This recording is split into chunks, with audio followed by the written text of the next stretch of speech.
الكبائر هي سبب كل مشاكلك اللي انت فيها، واتحداك تعمل اللي هقولك عليه وما تكونش فرجت. اتحداك. واعرف ان الفيديو ده مش ظاهر لك صدفه، وعايزك تركز في كل كلمه، ولعل ربنا بعت لك الرساله دي بيقولك جه وقت فرجك.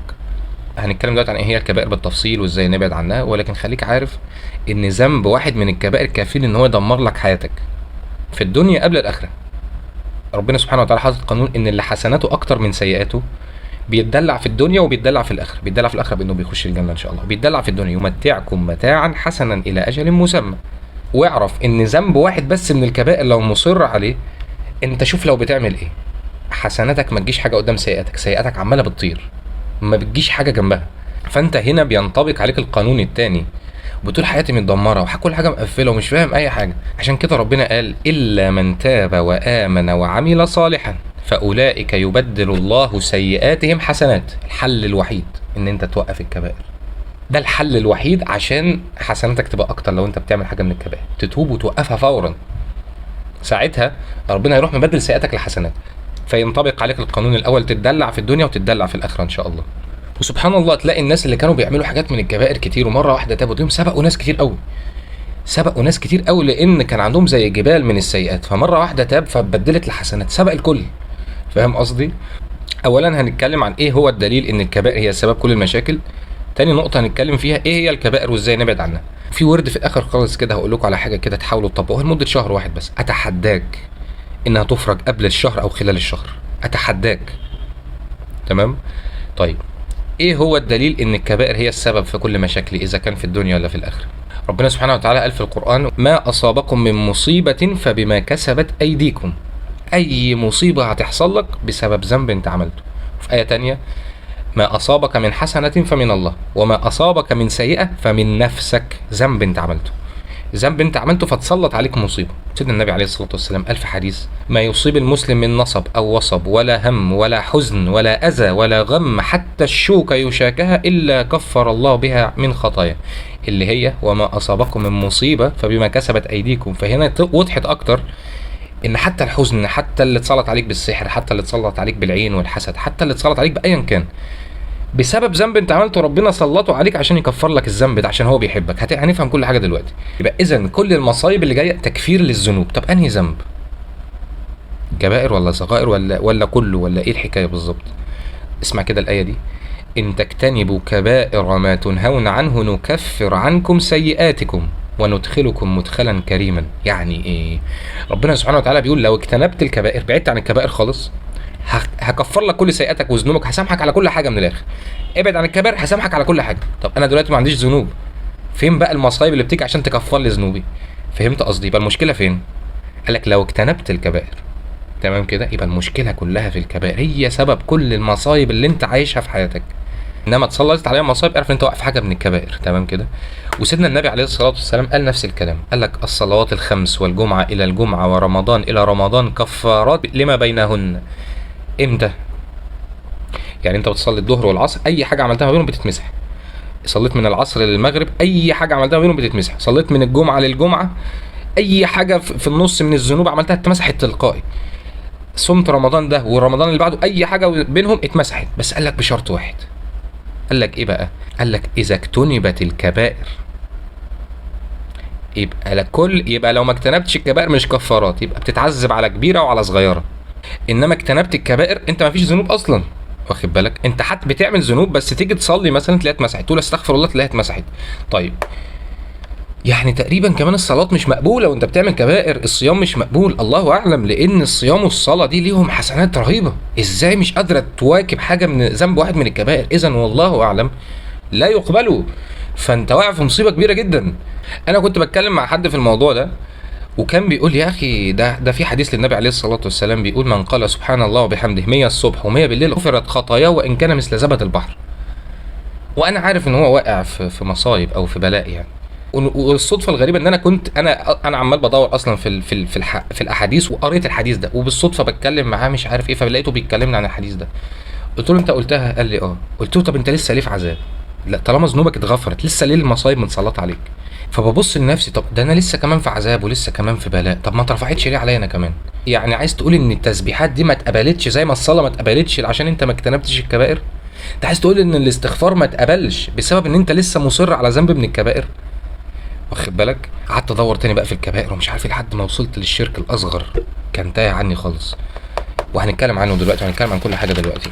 لان لقيت حديث لسيدنا النبي عليه الصلاه والسلام، حديث قدسي: يا ابن ادم لو بلغت ذنوبك عنان السماء ثم استغفرتني غفرت لك ولا ابالي. شوف، لو ذنوبك وصلت للسماء وقلت استغفر الله هسامحك عليها، مش فارقه معايا. اسمع بقى دي كده: يا ابن ادم لو اتيتني بقراب الارض خطايا ثم لقيتني لا تشرك بي شيئا لاتيتك بقرابها مغفره. ربنا حط شرط واحد عشان الاستغفار كمان يتقبل، انك ما يكونش عندك الشرك. قلت شرك ايه ده؟ شرك ده يعني واحد مش مؤمن بالله اصلا هيستغفره ليه؟ هو اصلا مش مؤمن بيه، ده بيكلمنا احنا سبحانه وتعالى. بيقول لك اوعى تكون واقع في الشرك. فعرفت ان هنا ان في شرك اصغر وفي شرك خفي، والموضوع ده وهنتكلم عنه دلوقتي بالتفصيل. وانا كان عندي معتقد استغفر اديك فلوس، فانا بستغفر بقول وعد ربنا حق، انا بستغفر فين الفلوس؟ ما جاتش ليه؟ الوعد حق. طب يبقى المشكله فيا انا، يبقى الغلطه فيا انا عملت ايه؟ فوقعت في الحديث ده اللي هو الشرك الاصغر، لحد ما فهمت ان الكبائر مش عايزه استغفار بس، عايزه توبه. الصغائر هي اللي عايزه استغفار، الكبائر عايزه استغفار وعايزه توبه. توبه اللي هو ايه؟ خلاص مش هتتعمل تاني ابدا ابدا. شوف لو ايه، لو دفعت لي كام ما هتتعمل. ربنا بيقول في القران: وان استغفروا ربكم ثم توبوا اليه. يبقى اذن الاستغفار حاجه والتوبه حاجه.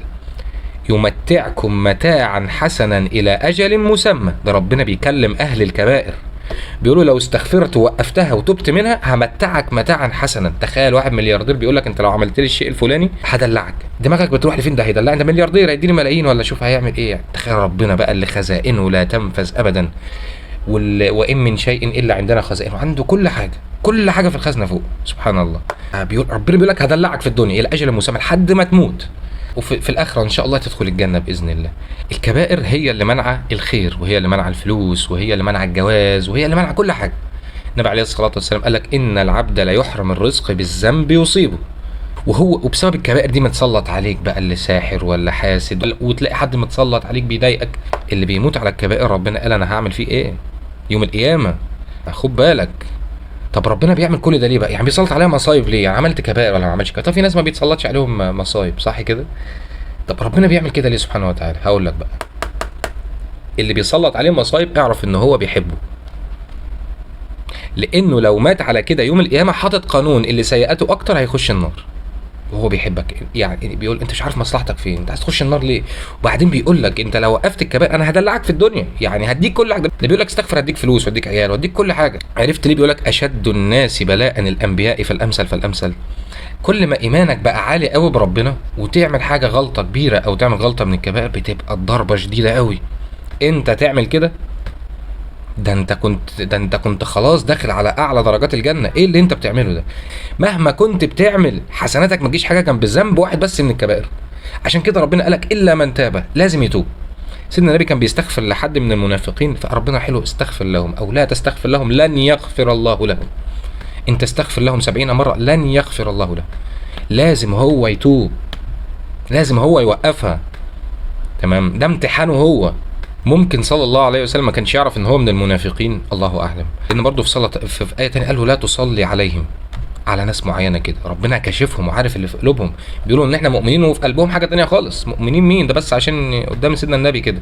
ربنا سبحانه وتعالى لما بيجيب لك المصيبه عايزك ترجع لايه؟ ترجع ما تعملش الكبائر وتسمع كلامه عشان تتدلع في الدنيا وعشان تتدلع في الاخره، وبالذات الاخره عشان انت بتبقى خالد في الاخره، يا خالد في الجنه يا خالد في النار. تمام؟ فانت اللي بتختاره، هو خايف عليك بيحبك، ما كانش خلقك من الاول، ما كانش خلق لك الجنه من الاول. ولا نذيقنهم من العذاب الادنى دون العذاب الاكبر لعلهم يرجعون. والله شفتها رؤيه. حد بيعد لي ذنوب كده، وقلتها في فيديو السحر قبل كده، حد بيعد لي ذنوب بيقول لي شايف الذنوب دي هي دي سبب عذابك كده اهو. سيبك بقى لا تقول لي مين اللي سحر ولا مين اللي حسد ولا الكلام الفارغ ده، شوف انت عملت ايه فربنا سلطه عليك، بس كده. هي دي الحكايه. في القران بتقول فيما معناها انت ظالم لنفسك وانت ظالم لنفسك بتتسلطوا على بعض، ده يعمل لك وانت تدعي عليه ومش عارف ايه، وانتوا عاملين بتتبهدلوا انتوا الاثنين. مين بقى اللي يفوق؟ مين اللي يفوق اسرع؟ اللي بيستغفر ويتوب ويرجع، فهم. انما ده لا، ده انا لازم انتقم يا عم، بس وحد الله. ربنا بيقول لك اعفو. ليه بقى في ناس ما بتتعذبش لما بتعمل كبائر؟ قال لك في ناس بقى انما نستدرجهم، في آية تانية فتحنا عليهم ابواب كل شيء انما نملي لهم. ده دول خلاص مش عايزينهم، بقى فتح لهم كل حاجه، اداهم كل حاجه، يعمل الكبائر يزيدوا اكتر، يزعر يزيدوا اكتر، بدل ما تزني مره ازني 10. خد مش عايزينك خلاص، انت مش عايزينك، مصر مصر مصر، خد امشي امشي مش عايزينك. ربنا مطلع على القلوب، انت واخد بالك، شاف ان خلاص امشي، واخد بالك. مش عايز اقول اتطرد من رحمه ربنا، لان ربنا غفور رحيم. ربنا بنفسه قال لك الا من تاب، فلو تاب ربنا بيتوب عليه ان شاء الله. حتى اذا فرحوا اخذناهم، يا ساتر يا رب. خلاص بقى فرحوا ان هو خدوا كل حاجه، ربنا يروح واخدهم بقى، تعالوا بقى انتوا زنيتوا بقى كم مره، شربتوا كم مره، مش عارف ايه كم مره. واترعب لو انت واحد منهم، اترعب. حاول ترجع لربنا بسرعه، واعرف ان انت لو رحت لرب مشيت لربنا خطوه، ربنا بيشدك، ربنا بيساعدك. نوصل بقى لتاني نقطه، ايه هي الكبائر؟ ايه هي الكبائر اللي مبهدلاني دي؟ ايه الكبائر اللي انا بسببها بتعذب دي؟ النبي عليه الصلاه والسلام في حديث بيقول: الا انبئكم باكبر الكبائر؟ قلنا بلى يا رسول الله. قال: الاشراك بالله، وعقوق الوالدين. وكان متكئا فجلس فقال: الا وقول الزور، وشهاده الزور، الا وقول الزور. قعد يكررها كتير. الشرك، عقوق الوالدين، قول الزور، اكبر الكبائر، اكبر الكبائر عقوق الوالدين. خدوا بالكم منها قوي قوي قوي قوي، الشيطان بيدخل من الحته دي جامد قوي، بالذات في اهالي بتضايق عيالها، وفي اهالي بتضغط على عيالها، والولاد مش فاهمين اي حاجه. وفي حديث في معناه بيقول: رحم الله من اعان ابنيه على بره، اللي يساعد ابنه ان هو يبره، ده ربنا بيرحمه قوي. خدوا بالكم الاهالي تاخد بالها من الحته دي ارجوكم، بسبب ان انت بتعامل ابنك وحش وبتعامله مش كويس، بتخليه يقع في الكبائر. هو غلطان، بس ارجوك حاول تساعده، ربنا بيرحمك. انا هقولها لكم بالترتيب، انا مراجع كل واحده فيهم، متاكد مليون في الميه ان هي من الكبائر، ممكن تراجع ورايا. رقم 1: الشرك بالله، تؤمن بغير الله. في منه الشرك الاصغر، اللي هو كل عمل تشرك به احد مع الله، او تساويه بقدره الله، او تساويه بالله. يعني ايه؟ دلوقتي انت بتسجد لمين؟ لربنا. اوعى تسجد لغير الله. بتطلب من مين؟ من ربنا. ما تطلبش من غير الله. الناس اللي بتروح الاضرحه اعمل لي ومدد، ده شرك، خد بالك. تطلب المدد من الاموات، الاعتقاد بان غير الله ينفع او يضر. ان انت بتروح تصلي رياء، في رياء عشان الناس تقول ان انت بتصلي، فانت بتصلي عشان الناس كده، مش بتصلي عشان ربنا. اشركت حد او سويت حد بربنا. بتتصدق مش عشان ربنا يقبلها منك، ده عشان الناس يقولوا ان هو بيتصدق، سويته بربنا. تمام. الشرك الاصغر ده عايز فيديو كامل لوحده. المهم خلينا نخش في اللي بعدها، عقوق الوالدين، ان انت تاذيهم او تضرهم بالقول او بالفعل. يعني عزكم الله، شتم بقى، ما اعرفش، قال لهم كلمه تضايقهم، اتهبلت خالص ومش عارف ايه. انت كده رايح في داهيه، خد بالك. اما تبتش انت رايح في داهيه حرفيا. طب انا ابويا بيضايقني، امي بتضايقني، اعمل ايه؟ بس بص بقى اتصرف. ده ربنا بيقول لك في القران: وان جاهداك على ان تشرك بي ما ليس لك به علم فلا تطعهما وصاحبهما في الدنيا معروفا. بيقول لك لو قالوا لك اعمل اكبر الكبائر اللي هو الشرك، ما تسمعش كلامهم، يبقى اذا ما تسمعش كلامهم في الغلط. تمام. وصاحبهما في الدنيا معروف، يعني لو هم عايزين يودوك النار ما تسمعش كلامهم، بس برضو ايه، بالعقل كده. يعني انت كذا كذا، يا ماما مش عارف ايه، ربنا يهدينا ومش عارف ايه، ده انت كذا كذا، معلش مش عارف ايه. واخد بالك، لحد بقى ما ربنا يجعل لك مخرج، والمتقي بيجعل لك مخرج. ولكن في ابهات وامهات ربنا يا رب ينولهم الجنه يا رب والفردوس الاعلى، بيساعدوا عيالهم على برهم، ودول ثوابهم اكبر بكتير من اللي بيحاولوا يوقعوا عيالهم في العقوق. لان انت لما بتحاول توقع عيالك في العقوق، اذا كان قاصد ولا غير قاصد، انت ده من صله رحمك، فانت كده بتقطع رحمك، بتاذي برضه. ما انت اذيت الناس باللسان، دي من الكبائر. ما انت خد بالك، هي ليك وعليك يعني. ورحم الله من اعان ابنه على بره، انت واخد بالك. لان بيجي اتكلمت قبل كده عن الموضوع، الناس تقول لي: طب انا ابويا وامي بيعملوا كذا كذا كذا كذا كذا، كلام انا استغربت قوي قوي قوي، يا نهار ابيض، ازاي الكلام ده؟ ومش هينفع اقوله طبعا. انا بوجه لهم رساله: ارجوكم ساعدوا عيالكم على ان هم يبروكم، ارجوكم. من لا يرحم لا يرحم، خد بالك. يعني انت برضو، انت الاب والام في ملك على ايدك الشمال، زي ما هو ابنك عنده ملك على ايده الشمال بيسجل السيئات. فانت والولد بيحاول، يا سلام لو الولد هو لا، برغم كل ده برضه يحاول ان هو ما يعقهمش ويستعين بالله واعوذ بالله. انما دي فئه كده، مش دول الاكتريه ربنا يرحمهم ويا رب ويعوضهم خير ويساعدهم يا رب وينولهم الجنه باذن الله، بيساعدوا عيالهم على برهم. دول احسن منزله من دول. تالت ذنب من الكبائر وهو الزنا. اللي هو استعجل خلاص مش عايز حاجة من الحلال بقى، ده حر. شرب الخمر هو كل مسكر للعقل، كل مسكر للعقل. في حديث كل مسكر حرام. الناس اللي بتشرب الحشيش داخل مع الخمر برضه، تمام كده، مسكر للعقل. طيب، خامس ذنب السحر. الناس اللي بتعمل سحر وبتستعين بالجن عشان تأذي الناس وعايز الشر للناس وعايز يفرق بين راجل ومراته، انت واقع في مصيبه. ده انت ما يتخافش منك، انت يتخاف عليك، انت رايح في داهيه. وقال لك اصلا ربنا عشان ما تخافش منهم، هو قال لك ان هو موجود، زي ما الحوت موجود، زي ما الطياره موجوده، زي ما السماء موجود، كله ماشي موجود، بس ربنا بيقول لك وما هم بضارين به من احد الا باذن الله. في سحر بس مش هيعرفوا يعملوا عليك الا لما وافق، الا لما اذن. طب اذن ليه؟ انت واقع في كبائر وانت مش واخد بالك، بيكفرها لك بقى تكفير للذنوب، واخد بالك؟ فانت ما تخافش من السحر بقى، ده انت تزعل من نفسك. انا عملت ايه عشان يتسلط عليا؟ عشان المصيبه ايا كانت المصيبه اللي متسلطه عليك ايه، كل واحد على حسب ما استطاعته، لا يكلف الله نفسا الا وسعها. ربنا عايز ترجع لعلهم يرجعون. سادس ذنب اللي هي السرقه، تمام، دي معروفه. سابع ذنب اذيه الناس او اذيه الجار، اذيه الناس عموما، تاذيهم بلسانك بقى، تأذيهم في الرايحة والجاية، عمال بتغلط فيهم، تأذيهم بقى بالفعل، مش طايقين نفسهم، خايفين منك. ده بيقول لك في حديث فيما معناه اوحش الناس اللي تتجنبهم عشان خاطر شرهم، تبعد عنهم عشان لسانهم كمان وعشان شرهم، الناس دي مؤذية، اوحش الناس. تامن ذنب القتل، اذا كان بقى غيرك ولا نفسك، دي كبائر ودي كبائر. ترك الصلاة، الراجل اللي ما بيصليش، طب بتصليش ليه؟ يعني مش فاهم والله، ما بتصليش ليه؟ انا بقول لك انت لو بعدت عن الكبائر اصلا ممكن تبقى مليونير اصلا. شغل ايه اللي تسيب عشان الصلاه؟ مذاكره ايه اللي عشانها الصلاه؟ هي المذاكره دي اللي هتدخلك الجنه؟ هي المذاكره دي اللي ربنا قال لك في القران لو ذاكرت هتتمتع في الدنيا وهتتمتع في الاخره، ولا قال لك لو سمعت كلامي هتتدلع في الدنيا وهتتدلع في الاخره؟ اتمنى في تربيه الابناء، واتمنى ان نبقى الاطفال طالعه واعيين فاهمين ان الكبائر دي خط احمر، ودي هتساعدك جدا في التربيه. مش هتلاقي الولد بعد كده بيعقك بقى ولا بيزعلك ولا اي حاجه.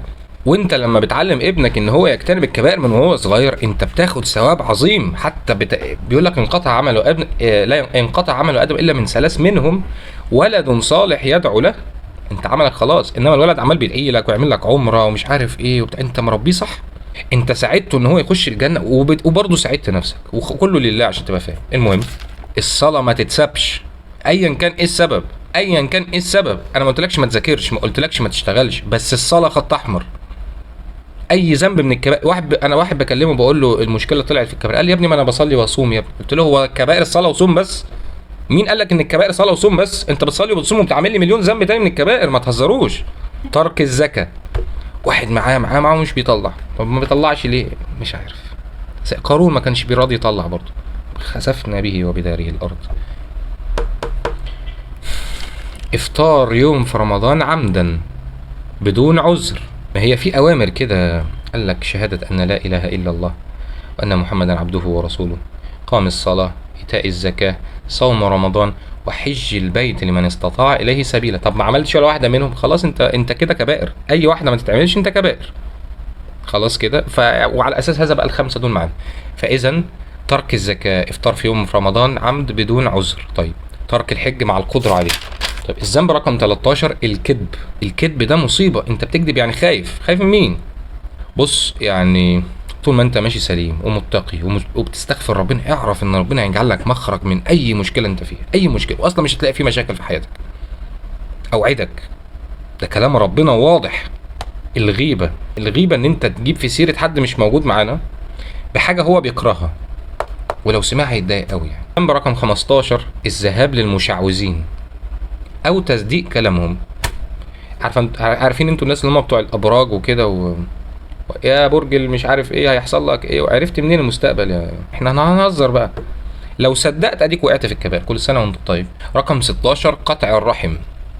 الرحم دول اللي هم ابوك وامك واخواتك، دول رقم واحد، بعدها على طول عمامك وعماتك وخلانك وخالاتك. اولادهم يستحب، انما دول رقم لازم تصلهم. طيب، النمام، ذنب رقم 17 النمام. النمام ده اللي هو بينقل كلام وحش، واحد قاله عن حد في غيابه، راح هو رايح عشان يوقع ما بين ده وده، فبيقول له الحق ده قال عليك كذا، ده كده انت بيقول لك ده امر من السحر كمان، انت عملت للسحر ما عرفش يعمله. المنان، واحد بيساعد حد اذا كان باكل او بفلوس، بعد كده بيقول له كلام يضايقه ويحسسه ان هو من عليه وليه فضل عليه، وده انا اللي عملتك وانا اللي ده المنان. طيب رقم 19، الستات اللي بتتشبه بالرجاله والرجاله اللي بتتشبه بالستات. رقم 20، اليمين الغموس، بيحلف بالله كذب، يعني بس مش كذب بس، لا ده بيحلف بالله كمان. رقم 21، الكذب على الله ورسوله. 22، قول الزور، تنطبق برضو، بيطلبوه في شهادة أو في حاجة ويكذب، يقول عكس اللي هو شافه وعكس اللي هو سمعه تماما. اللواط، قوم لوط وكده. بعد كده 24، اللي بيسيب صلاة الجمعة 3 مرات ورا بعض بيطبع على قلبه، أو اللي بيسيب صلاة الجمعة عموما سايبها ليه. رقم 25، سب الصحابة. 26، لعب القمار. 27، قذف المحصنات الغافلات، يعني دي من ال7 الموبقات كمان.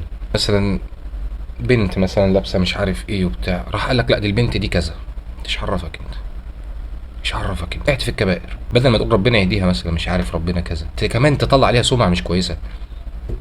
والله اعلم هل ده ينطبق بقى على كل حاجه؟ مثلا ده الراجل ده حرامي جاب الفلوس، ما انتش عرفك، معاك شهود على اللي انت بتقوله؟ لا اصل جابها من، انت مالك، انت مالك، مش بتاعتك، انت ليه بتحسد غيرك؟ رقم 28 نشوز. رقم 29، اكل مال اليتيم. اليتيم اللي هو والده متوفي او والدته متوفيه، تمام، مثلا ليه ورث ولا حاجه كلته عليه، مش عارف بعته حاجه، مش عارف هو ليه ميراث او ليه حق كلته منه وهكذا. رقم 30، انقاص الميزان. سيدنا النبي قال لك من غشنا فليس منا، يعني هو بيحط بقى حاجات ويغش ان ده كيلو وهو ده مش، وده ربع كيلو اصلا، فاهم، وهكذا. الظلم، ربنا قال لك لا اني حرمت الظلم على نفسي فلا تظالموا. تظلم حد كبيره قوي، كبيره من الكبائر. وقعت وقعت تحت حكم دعوه المظلوم مستجابه، لو هو دعا عليك انت رحت في 60 داهيه، وليك كل الحق ان هو يدعي عليك. وهو لو سامح وربنا هديه ومفهمه ان كل حاجه من الكبائر ومش عارف ايه، وان هو انت ظالم نفسك وانت ظالم نفسك فتسلطوا على بعض، ممكن يسامحك. انما خد بالك في ناس كتير ما تعرفش، دعا عليك اي دعوه هتحصل، ليس بينها وبين الله حجاب، انت اللي جبته لنفسك. طب انا دلوقتي لو انا ظلمت ناس كتير ومش عارف اوصل لهم ومش عارف ايه، طب انت في ناس كتير ظلمتك صح كده، سامحهم وقول له يا رب، لو انت مش عارف توصل لهم، لو عارف توصل لهم روح اجبر بخاطرهم وتصرف، تقول له يا رب انا سامحت كل اللي ظلموني، يا رب انا عرفت ان كل حاجه بسبب ذنوبي، يا رب استغفرك واتوب اليك. ربنا في ايه في معناه بيقول لك سامح عشان اسامحك، لا تحب ان يغفر الله لكم، سامح عشان ربنا يسامحك. فتقول له يا رب انا سامحت كل اللي اذاني وكل اللي جاب في سيرتي، كل اللي عمل ايا كان، ارجوك يا رب انت سبحانك قلت الجزاء من جنس العمل، خليهم يسامحوني، زي ما جعل في قلبك كده فهمك الذنوب هيفهمه ان شاء الله. وحاول على قد ما تقدر كده تبقى صادق شويه وربنا هيعينك. رقم 32، اكل مال الحرام. في سيدنا بيقول لك لا يستجاب، ان يستجاب له دعاءه ما بيستجابش. رقم 33، الربا، اللي هو اسلفك 100 اخده منك 200. طب ايه الكلام ده؟ ايه ده؟ ايه الكلام ده؟ رقم 34، التألي على الله، عامل اله على الله. يعني ايه؟ في قصة زمان، واحد كان بيصلي ويصوم ويعمل كل حاجة كويسة، كل ما يمر يلاقي واحد بيعمل ذنب من الكبائر، يعني فيقول له يا عم توب ويمشي، يا عم توب ويمشي. 3 مرة قال له تصدق، وقعد يحلف لن يغفر الله لك. انت مين عشان تقول له كده؟ انت مين انت عشان تقول له كده؟ ده هو لو قال استغفر الله وتاب وقف ربنا قال لك اسامحه، انت مين عشان تقول له كده؟ فبيقول لك فيما معناه ربنا سحبهم، ربنا اماتهم هما الاثنين، وقال من هذا الذي يتألى عليه؟ مين اللي عامل اله عليا ده؟ يا ملائكتي اشهدكم اني قد غفرت له وادخلته الجنه، ادخلوه الجنه. وراح ربنا حكم على اللي قال لك لن يغفر الله، حكم عليه ان هو اللي يخش النار. ما تعملوش اله على الله، كل واحد يخليه في حاله. يا ايها الذين امنوا عليكم انفسكم لا يضركم من ضل اذا اهتديتم، كل واحد عليه نفسه. ما تقولش واحد انت هتروح النار، انت مالك، انصحه تمام، انما بقى ما تقعدش تزن على ودانه، وكل ما تشوفه يا ابني حرام عليك مش بتاعتك، مش بتاعتك، تمام؟ انت عبد زيه، انت كلنا كده عباد لله، كل واحد يركز في ورقته، كل واحد يركز في امتحانه. يا عم انت بتحل غلط، يا عم انت مالك، نصحته مره ما سمعش، خلاص ان استجاب وحاول يسمعك ساعتها تبدا بقى ننصح. مش عايز يسمع، خلاص يا عم هو حر وانت حر، كل واحد حر. اهو بسبب عملت شاطر دخلت انت النار ودخل هو الجنه. فاهم قصدي؟ طيب 35 الذبح لغير الله. 36 تغيير منار الارض، اللي هو انت ليك ارض ومثلا جارك ليه ارض قد كده، فانت رحت مغير المقاس ومزود بخدت من عنده حته مقاس اكتر، تعتبر سرقه برضو. 37 الوشم، الناس اللي بتعمل وشم. 38 عدم التنزه من البول. 39 عدم اعطاء اجرة الاجير. رقم 40 التبرج. رقم 41 الاتيان في الدبر. 42 الدعوة للضلالة، واحد بيدعي الناس يعني في ناس بتدعو ان يا اخي ازاي تخش الجنة وازاي مش عارف، في ناس تانية بتدعو ازاي تخش النار بس بطرق ملتوية. في ناس بتشوه الاسلام، في ناس بتشوه الدين، في حاجات كتير قوي من الدعوة للضلالة. رقم 43 عدم ارجاع الدين، بيقولك في حديث ان الله يغفر للشهيد كل شيء الا الدين. تمام كده؟ الدين حاول على قد ما تقدر، لو عليك ديون تسددها. مش عارف توصل له، مش عارف ايه، طب هتعمل ايه؟ طيب بينك وبين ربنا بقى، يعني انا مش عارف، اضعف الايمان تطلع نفس المبلغ اللي خدته منه ده تطلعه لله وتقول له يا رب انا مش عارف اوصل له، بس حاول على قد ما تقدر توصل له. رقم 44 الفرار من الزحف، في حرب كده او في حرب ومش عارف ايه، رحت متأخر بعضك وجاري يعني. رقم 45 الرشوة، الراشي والمرتشي في النار. 46 معاداة أولياء الله، من عاد لي وليا فقد آذنته بالحرب. انت مش بتحاربه هو، انت بتحارب ربنا بقى. شفت انت لما انت خايف من الساحر وخايف من عارف انت لو وصلت لدرجة الولي، ربنا قالها في القرآن الذين آمنوا ألا إن أولياء الله لا خوف عليهم ولا هم يحزنون. مين هم يا رب؟ الذين آمنوا وكانوا يتقون. مؤمنين، المؤمن حاجة والمسلم حاجة عشان نبقى عارفين بس. آمنوا وصلوا لدرجة الإيمان خلاص، بعدوا عن الكبائر، وكانوا يتقون بيعملوا الأوامر وبيجتنبوا النواهي. ولو أشعث أخبر، ولو شكله مش عارف إيه، إيش عرفك؟ ممكن بينه وبين ربنا عمار، ممكن هو بيسمع كلام ربنا متواضع جدا ومش عارف إيه. اوعى تعادي حد أصلا، لحسن تقع في واحد من الأولياء وقعت في كبائر. خليك كده متسامح تماما وخليك مع ربنا. وهنا السحر هو اللي يخاف منك، ما يقدرش عليك، محدش يقدر عليك خالص. ده ربنا اللي بيحاربه، هيقدر عليك ازاي؟ بدل ما انت اللي كنت مرعوب منه، هو اللي هيبقى مرعوب منك. تمام؟ ربنا عايزك تخاف منه هو بس. رقم 47 الامن من مكر الله. يعني ايه؟ بيعمل الكبائر ومش خايف من ربنا، فهو بيقول لك لا خاف بقى، لحسن تيجي تعمل ذنب ده اقبض روحك في لحظتها وتبقى بعثت على ويبقى مت على فعل ذنب واحد حتى من الكبائر، ولو ذنب واحد خطر. ربنا قالك في القرآن اللي بيشرك واللي بيزني واللي بيقتل مخلدون في النار، بس قالك إلا من تاب وأمن وعمل صالحا قبل ما يموت، إنما مات على كده أنت حر بقى. رقم 48 عدم قراءة الفاتحة في الصلاة، لأن النبي عليه الصلاة والسلام قال لا صلاة لمن لم يقرأ الفاتحة. 49 القنوط من رحمة الله، لا ده خلاص ربنا مش هيعرف يعمل حاجة، استغفر الله العظيم الذي لا إله إلا هو، فقد الأمل في الله. اصلا المشكله فيه هو، ربنا على كل شيء قدير، قادر اصلا يقلبك ضفدعه دلوقتي، زي ما قلب قبل كده ناس زي ما قلب قبل كده ناس كفر القرود، قادر على كل حاجه. انت بس اقول لك على حاجه، انت دلوقتي في ملاكين على ايدينا، هل انت شايفهم؟ مش شايفهم صح؟ ايه القدره دي؟ ايه ده؟ بيقول لك وسع كرسيه السماوات والارض، السماوات والارض كلها وسع الكرسي. الناس بتقول ان هو موضع القدم، احنا مش موجودين اصلا. استنى، السماوات دي ماسكه ازاي كده؟ الشمس دي ازاي بتغيب وتيجي احنا ازاي اتخلقنا اصلا؟ ازاي في اكسجين بنتنفسه؟ ربنا على كل شيء قدير. اوعى تقنط، دي الشيطان اللي عايزك تقنط. رقم 50 سوء الظن بالله، نفس المعنى تقريبا. لا ده ربنا مش هيعمل، مع ان ربنا بيقول لك لو سمعت كلامي هدلعك. يبقى المشكله في مين؟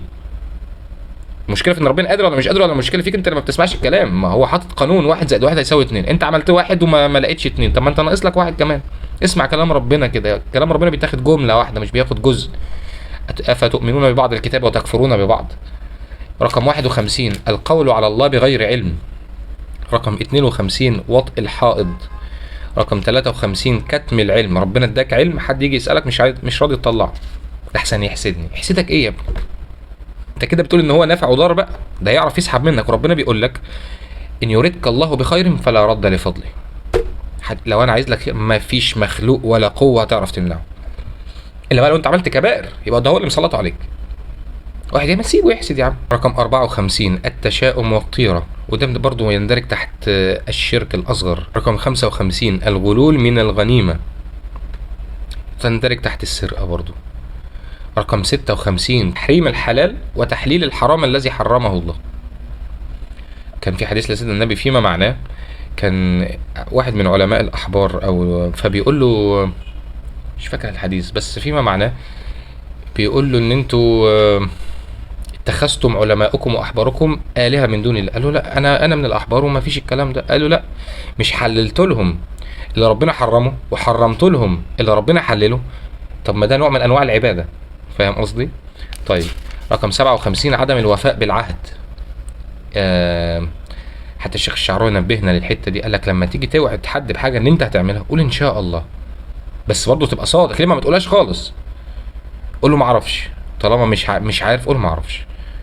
انما تقول يعني واحد هتجيب لي البتاع ان شاء الله بكره، بكره، طب افرض ما جبتهاش بكره وقعت في الكبائر، كل سنه وانت طيب. فقول ان شاء الله، ولا تقولن لشيء اني فاعل ذلك غدا الا ان يشاء الله. طيب رقم 58 قتال المسلمين، بتقاتل حد من المسلمين او المسلمين فتنه بقى وبيقاتلوا بعض، ده عايز يموته ده عايز يموته، القاتل والمقتول في النار. 59 تتبع عورات المسلمين. رقم 60 البخل، الذين يبخلون ويأمرون الناس بالبخل. في آية تانية وأما من بخل واستغنى وكذب بالحسنى فسنيسره للعسر، هيتيسر لكل حاجة تدخله النار. 61 اليأس من روح الله.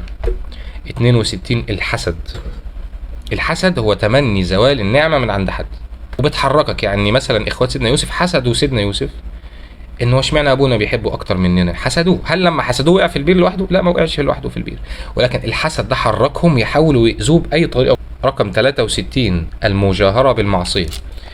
يعني ايه؟ يعني انت دلوقتي عملت حاجه من الكبائر وربنا ستر عليك، ما حدش يعرف ان انت عملتها، رحت انت رايح بقى وفرحان، ده انا عملت وشربت وقلت ومش عارف ايه، ده انت زي العسل.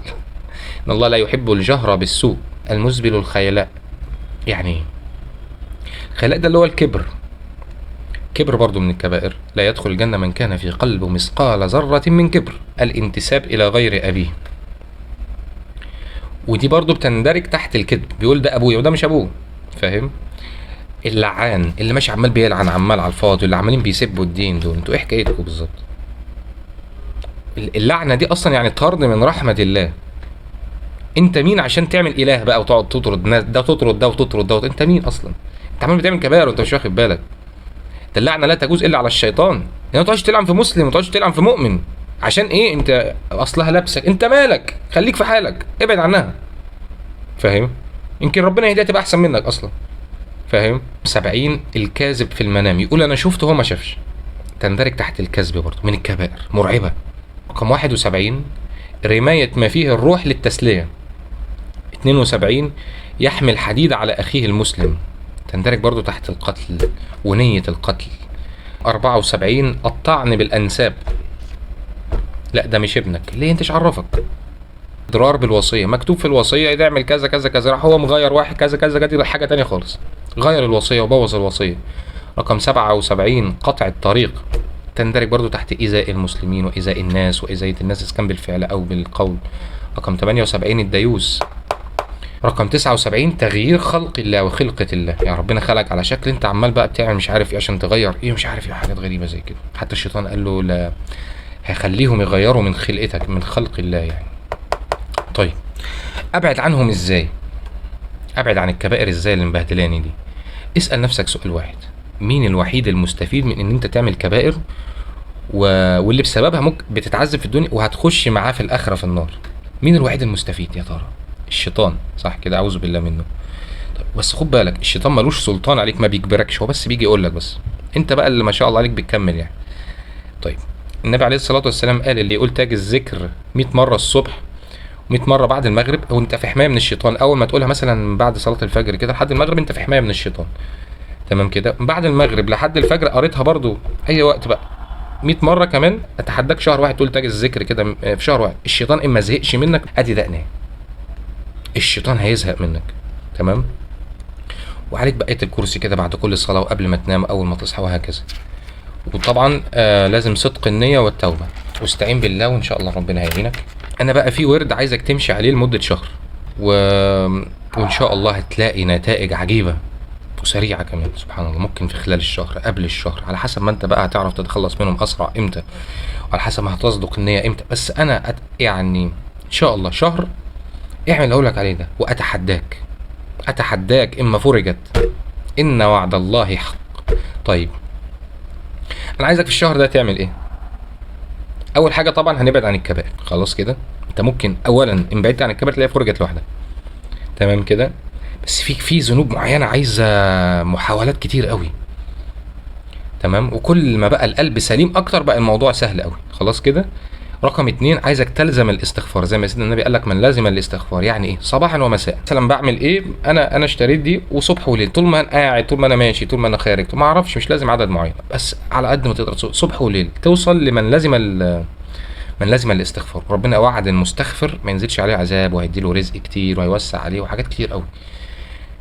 ثالث حاجه عايزك تقرا جزء من القران يوميا. القران 30 جزء والشهر 30 جزء. عايزك يومين تجمع حسنات على قد ما تقدر وتتفكر في القرآن كده. رقم 4 عايزك تصلي صلاة التسابيح، وممكن تشوف على النت ازاي تصليها، سهلة جدا يعني.